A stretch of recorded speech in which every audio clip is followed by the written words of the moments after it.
The way President Musk and VP Trump have been doing things at such breakneck speed and just literally breaking our government, breaking down people's finances and household budgets, making sure that poor folks can't eat, get medicine, all of that. The way they are doing things and impacting their own voters is wild. It's wild.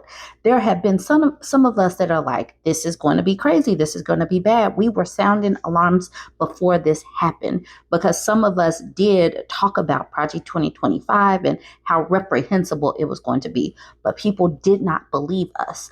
And these Republican lawmakers are trying to straddle the line between kissing the ring of Donald Trump and seeing that their own constituents are suffering. Now, I talked about this article yesterday. Republicans worry GOP led states will suffer from Trump's firings of federal workers. They're only really worried about their own states. Okay, bet. But the thing is, they need to do something. And if they did all do something to try to stop it, it will probably help other people. I don't know. But at least their self-centeredness and want to, maybe get reelected might help them do the right thing. I don't know. They're going to have to walk that fine line.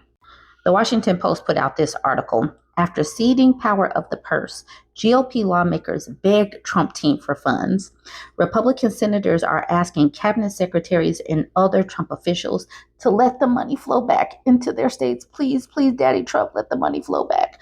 It's so crazy because there are supposed to be checks and balances. Congress is supposed to have power of the purse, but they are letting Daddy Trump run everything like he is a literal dictator. And they're really measured with how they are doing things to try to ask for money back. The Washington Post article is behind a paywall. I'm not paying for it, but in the law subreddit, they posted an excerpt down below. Senators have in recent days made the case to cabinet secretaries and other Trump officials to let money flow back into the states. They are trying to finagle exceptions to President Donald Trump's sweeping executive orders or cuts made by billionaire Elon Musk's U.S. Doge service. This is not a service that frees hundreds of billions of dollars, including money for farmers and infrastructure projects.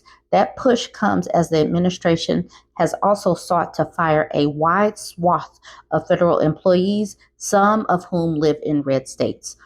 They want people poor and desperate, but they don't think that their own people should be even poorer than they are. Because I'm going to keep reminding us that many of the most impoverished, uneducated, and unhealthy states are red states.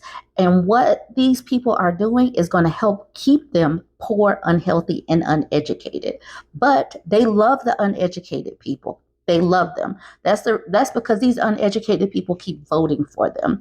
And these uneducated people, they're simply not getting a clue. So that's the reason why they're the best type of voters, because they are uneducated.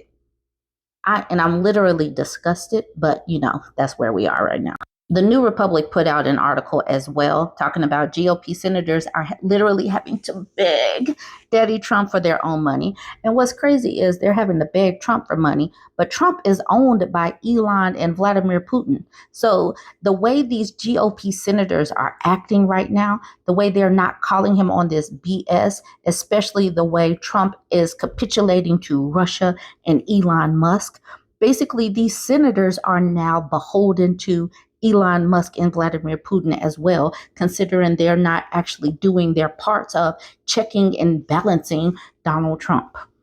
See, I like this first sentence right out the gate. Republican senators are being forced to grovel. Yes, grovel at the thrones of Donald Trump and Elon Musk to collect the very funding they appropriated in the first place.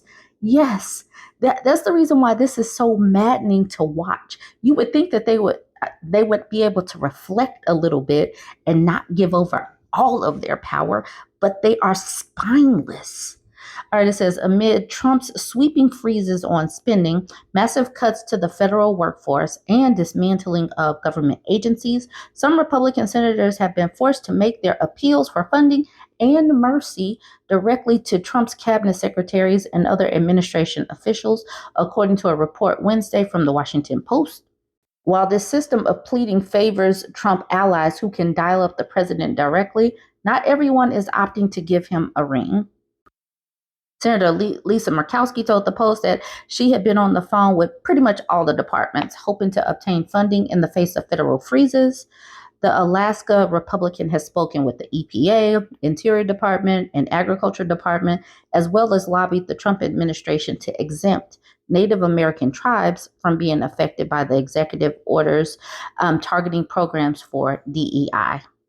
Senator Shelley Moore Capito told the Post she had been working aggressively with EPA head Lee Zeldin to resume the grant program providing money for schools to buy electric buses. The EPA has paused more than 30 grant programs.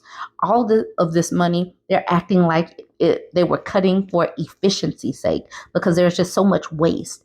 Please let me know how they could just find all of this waste in just a couple of days of being in office. How they find all this waste? They just literally went out and just started slashing with a black Sharpie.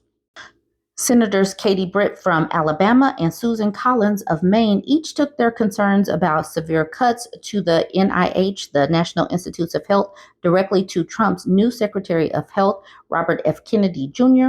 A new NIH policy announced earlier this month would cap indirect cost reimbursements, which cover all research expense at 15%.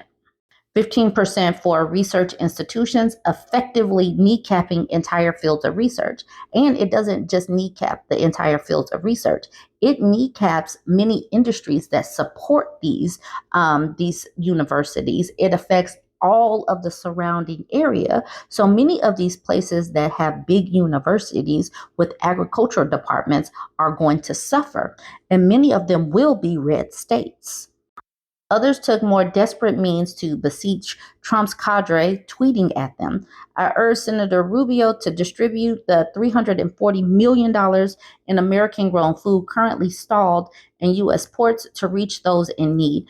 There's food there that's just sitting there. And it's probably going to go bad because of all of this nonsensical BS that they're doing.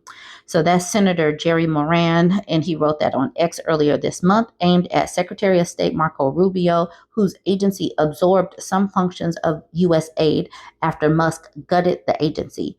Time is running out before this life-saving aid perishes. He followed up with another post days later. Good news, State Department has approved shipping to resume, allowing NGOs to distribute the $560 million of American-grown food aid sitting in U.S. and global ports to those in need, thanks to Rubio for helping make certain this life-saving aid gets to those in need before it spoils. Senator Tommy Tuberville imagined a future where senators will have to approach the unelected Doge czar Elon Musk with a line item list and beg him not to cut spending on infrastructure. Like, please, Musk, please, President Musk, please just help us out over here. We need a bridge. We need roads fixed. If we have to lobby for, hey, wait a minute, what about the bridge in Birmingham, or there's a bridge in Mobile or whatever, I think that could be very possible. The thing is, they shouldn't have to because they have the power of the purse. They have just given it over to Trump and Musk.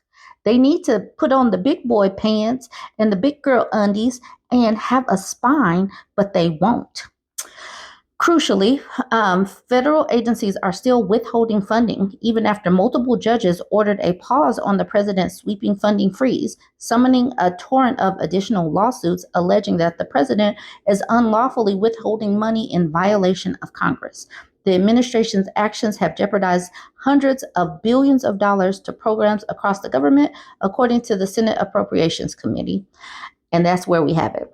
We have Trump and an unelected South African American president who's basically thumbing their noses at the checks and balances. They don't care what the judges are saying. They don't care that they don't have the power of the purse. They're just going to snatch that money and do what they want with it and beg people to beg for that money back. And the Republicans have no spine, but Democrats have no control. So they just basically have to wait for Republicans and Republican states to suffer enough to make some changes. Join the conversation. Tell me what you think. Like, comment, and share.